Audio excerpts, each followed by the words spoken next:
Devastated, actually.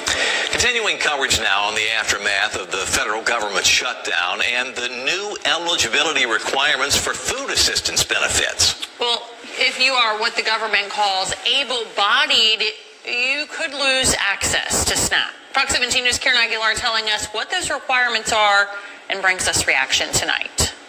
Government officials say if you are 18 to 65 years old, you don't have a disability, you don't live with kids under the age of 14, and you don't work at least 20 hours a week, you'll likely lose your SNAP benefits. Some people on SNAP tell me they don't know if they'll have enough money to afford groceries. That's some bull.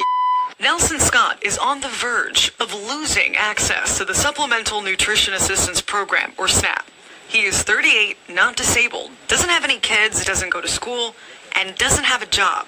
Those are just some of the reasons he is no longer eligible for SNAP benefits. How much did SNAP help you? It helped me a lot. I get $292 a month. The U.S. Department of Agriculture crackdown is led by President Trump, who signed the One Big Beautiful Bill into law in July. The government shutdown stalled the November 1st deadline for implementation. However, these changes are still coming up. We help Signe Anderson is a senior director of nutrition advocacy with the Tennessee Justice Center. Because of rules like this, we can see individuals that are going to be forced to skip meals. She points out senior citizens and children between the age of 15 and 18 will be most impacted. Rick Williams is a conservative political analyst. A 15 or 16-year-old can take care of themselves at home while you go work. There's no reason you can't be working. There are plenty of jobs out there. Scott tells me, as a convicted felon, getting a job isn't easy. I will get one if y'all give me one. Y'all be felony friendly and hire us. The Tennessee Department of Human Services still hasn't answered me when the new changes will be implemented. We will keep you updated if we hear back. SNAP benefits are back for nearly 42 million Americans, but there are changes coming to the program in just a few weeks. Jonas Evans joins us in studio to explain who will qualify and the requirements they'll need to meet. Good evening, Jonas.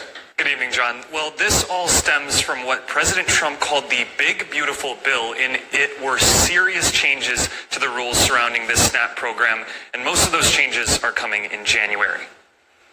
Protesters outside of Representative Mariannette Miller Meeks' office aren't happy. It's so important that our representatives go back and think about the people that they're leaving behind with their votes. I'm outraged. I'm outraged because this is not how we treat the weakest amongst our community. The Trump administration is looking to bring the SNAP program's budget to pre-pandemic levels. That's why Americans will see many changes made to the program in January. Before, able-bodied adults without dependents who wanted to qualify had to report an 80-hour month up till 54 years old.